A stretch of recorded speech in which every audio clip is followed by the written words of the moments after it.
அகிலம் மீடியா நேயர்களுக்கு வணக்கம். இன்றைய உலக முக்கிய செய்திகள். முதலில் தலைப்புச் செய்திகள். பழி தீர்க்கும் ஈரான். இஸ்ரேலில் பொழிந்த குண்டுமழை, நிலை தடுமாறிய தலைநகர். ஈரானின் தாக்குதல் அச்சம், அமெரிக்காவில் உச்சகட்ட பாதுகாப்பு. இஸ்ரேல் மீது ஈரான் தாக்குதல், 86 பேருக்கு காயம்.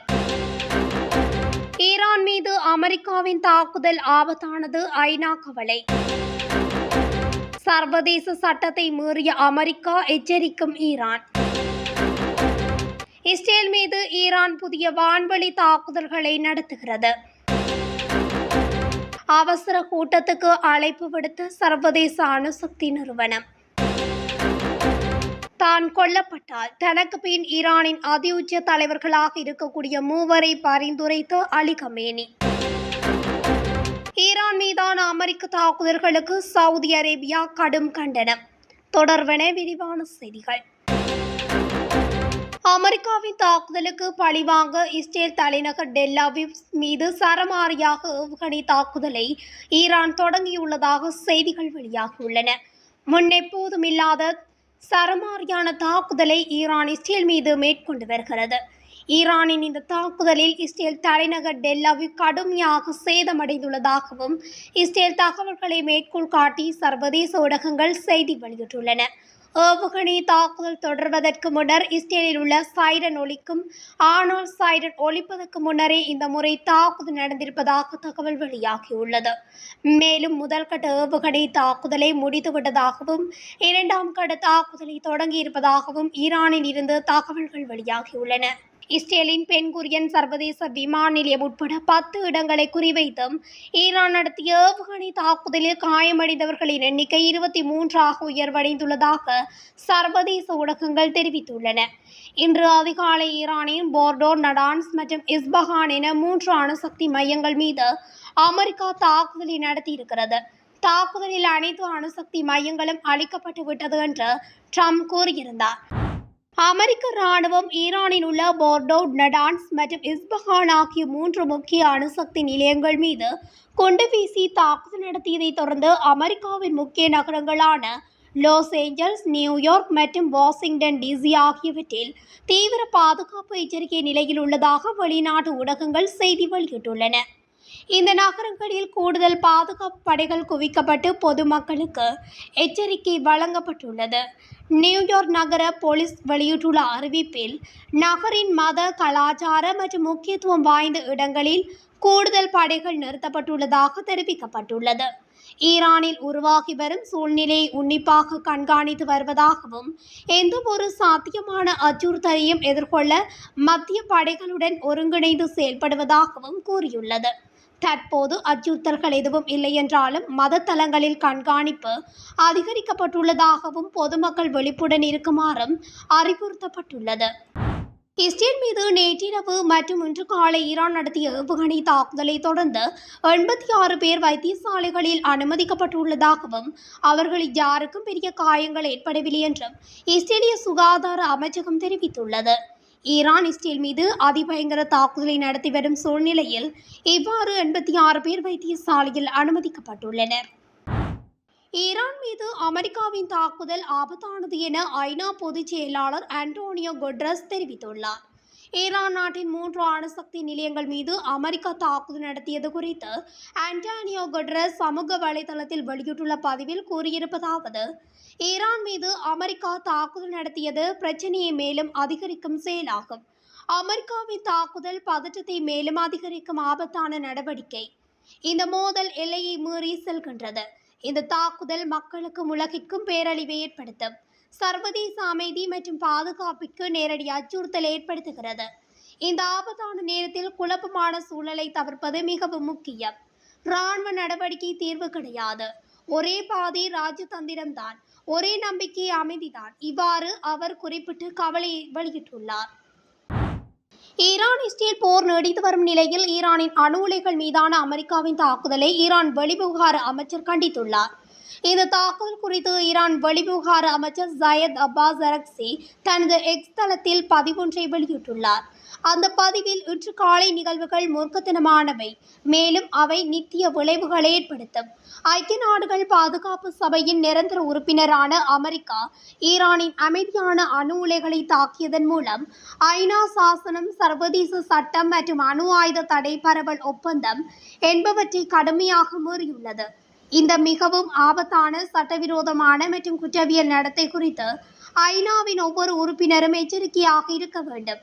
ஈரானுக்கு அதன் இறையாண்மையை பாதுகாப்பதற்காக அனைத்து சாத்தியப்பாடுகளையும் பயன்படுத்த தயார் என குறிப்பிட்டுள்ளார். இதேவேளை ஈரானின் அணுசக்தி தளங்கள் மீதான அமெரிக்காவின் தாக்குதல்கள் சர்வதேச சட்டத்தை மீறியுள்ளதாக ஈரான் அணுசக்தி அமைச்சர் தெரிவித்துள்ளமை குறிப்பிடத்தக்கது. ஈரான் ஞாயிற்றுக்கிழமை காலை இஸ்ரேல் மீது புதிய சுற்று ஏவுகணை மற்றும் ட்ரோன் தாக்குதலை நடத்தியது. இஸ்ரேலின் இராணுவ இலக்குகள் மற்றும் ஆட்சி தொடர்பான தொழில்கள் மீது IRGC தாக்குதலின் 20வது அலை தொடங்கப்பட்டுள்ளது.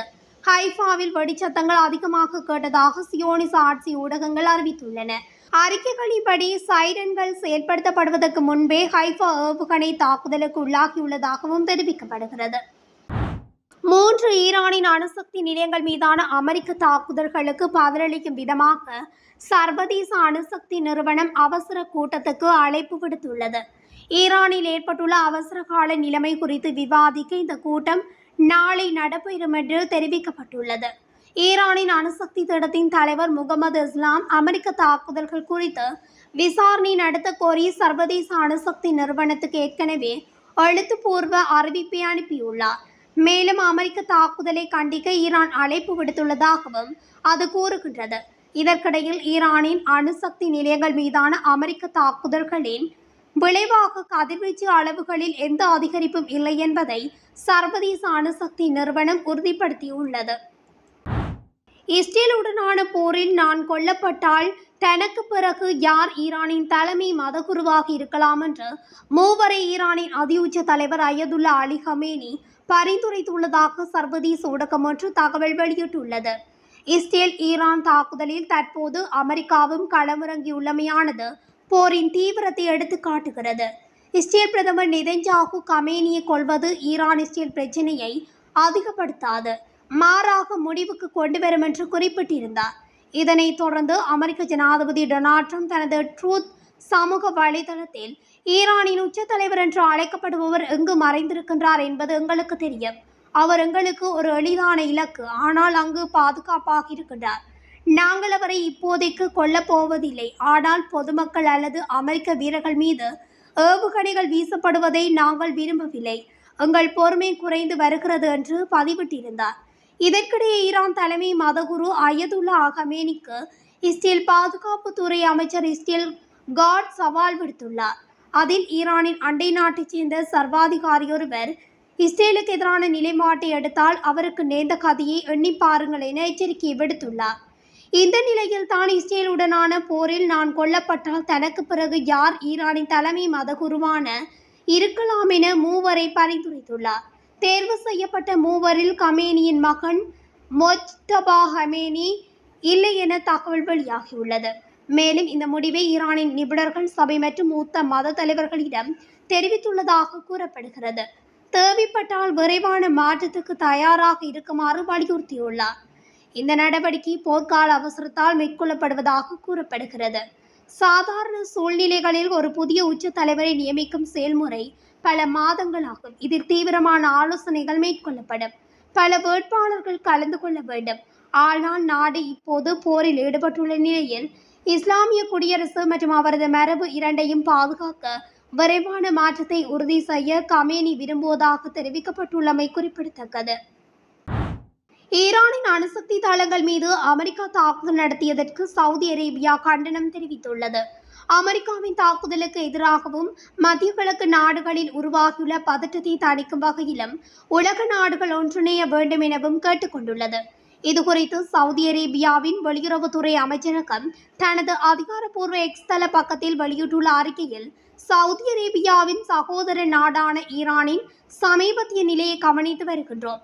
ஈரானின் அணுசக்தி நிலையங்கள் மீது அமெரிக்கா குண்டு வீசி தாக்குதல் நடத்தியுள்ளது பெரும் கவலை அளிக்கின்றது.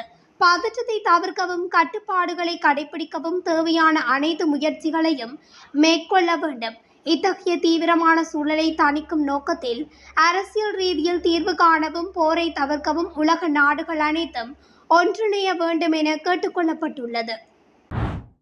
இத்துடன் அகில மீடியாவின் இன்றைய உலக முக்கிய செய்திகள் நிறைவடைகின்றன. தொடர்ச்சியாக செய்திகளை அறிந்து கொள்ள அகில மீடியாவுடன் இணைந்திருங்கள். நன்றி, வணக்கம்.